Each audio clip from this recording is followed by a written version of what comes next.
Machu Picchu es una increíble ciudadela construida dentro de un bosque de nubes a 2.700 metros de altitud. Fue utilizada por los incas como centro religioso del imperio en algunas etapas de su historia. Mucho se ha especulado sobre los verdaderos orígenes de este mágico lugar, quizá perteneciente a una avanzada civilización mucho más antigua que los propios incas. Sus increíbles muros de gigantescas piedras, ensambladas con tanta maestría como ingenio, son indicativos de que una alta tecnología fue utilizada para su construcción, y entre sus muros y calles todavía surgen misterios que son de difícil respuesta. Uno de los elementos imprescindibles de la ciudad es el agua, que junto con el sol son parte esencial de Machu Picchu. De hecho, el agua mana de fuentes y serpentea por canales, precipitándose en cascadas, haciendo que la ciudadela sea parte íntegra con este elemento fundamental para la vida, el agua. Pero hay un lugar en el que el agua tiene un propósito muy diferente a cualquier otro. En uno de los edificios conocido como la Casa de los Espejos de Agua, se pueden ver dos estanques circulares de granito tallados formando parte del suelo y que mantienen en reposo una fina película de agua.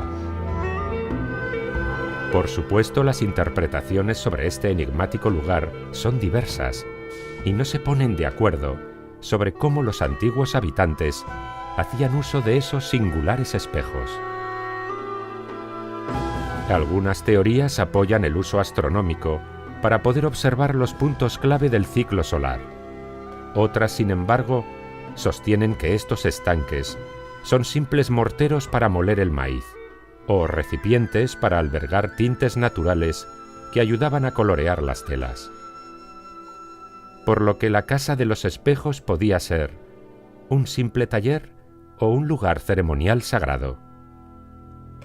Aunque quizás exista otra explicación, muy alejada de estas posibles hipótesis. Casualmente, los arqueólogos atribuyen al rey inca Pachacútec la construcción de Machu Picchu. El joven príncipe Titu Cuzi pasó a la historia como Pachacútec, que significa aquel que altera el espacio y el tiempo, y fue el gran transformador del imperio inca. La historia cuenta cómo los chancas, enemigos de los incas, asediaban la ciudad de Cuzco y habían hecho huir al rey inca Hatun Topac, Huiracocha inca, y a su hijo mayor Urco, heredero al trono. Sin embargo, su otro hijo, el joven Titu Cuzi, resistió e hizo frente al poderoso ejército de los chancas, que fueron vencidos tan severamente que la leyenda relata que hasta las piedras se levantaron para luchar a su lado. Esta batalla hizo que el rey Hatun Topac lo nombrara sucesor al trono, y así fue como el príncipe Titu Cuzi se convirtió en rey inca, transformándose en Pachacútec.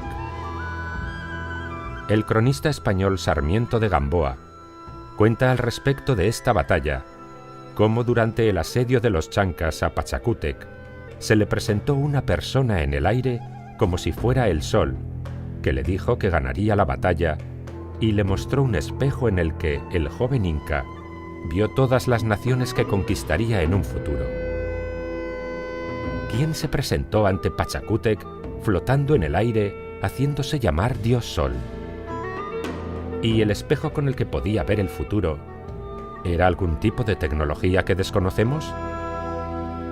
¿Es posible que este dios fuera el responsable de transformar las piedras en los guerreros que ayudaron a vencer a los chancas?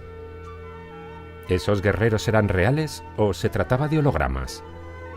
¿O quizás solo son historias tergiversadas? Quizá demasiadas preguntas que no tienen respuesta.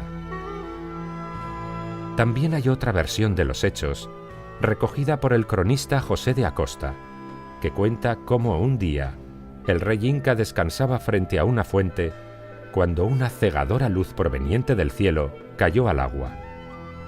En la leyenda se describe el objeto como una tabla de cristal, dentro de la cual pudo ver la figura de un indio con la siguiente descripción: De lo alto de la cabeza le salían 3 rayos resplandecientes como si fueran los rayos del sol. De los brazos le salían culebras enroscadas.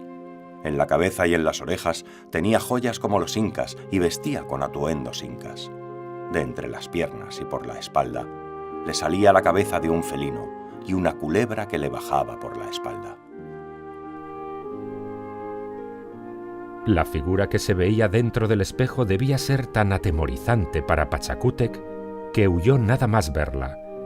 Pero el extraño ser le llamó y le dijo: «Ven aquí, hijo, no temas, que yo soy el sol, vuestro padre. Sé que someteréis a muchas naciones.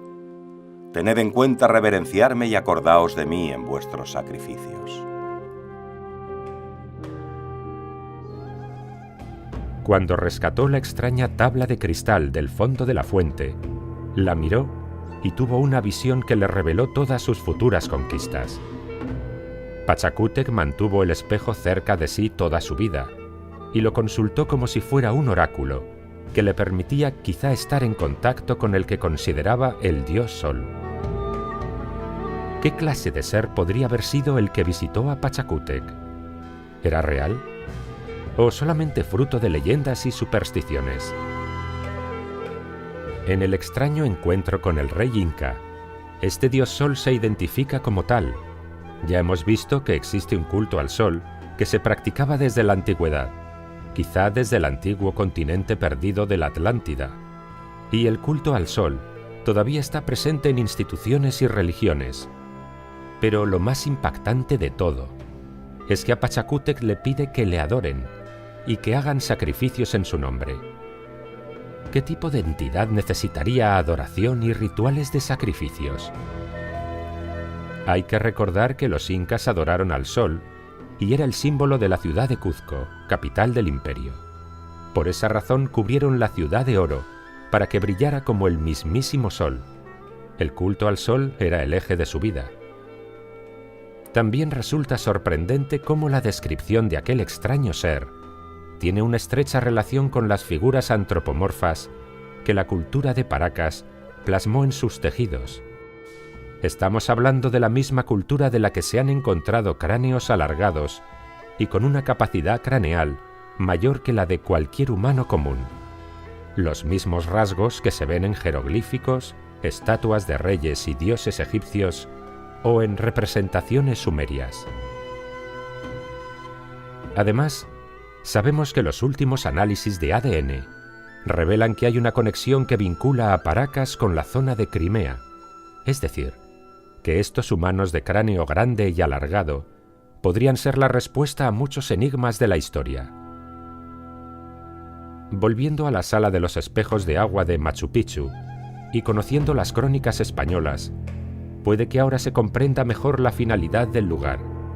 Quizás servían para introducir en ellos la tabla de cristal o espejo que le fue entregado a Pachacútec para mantener comunicaciones con estos extraños seres, abriendo una ventana dimensional a otro lugar para establecer una conexión entre dos lugares o dimensiones diferentes.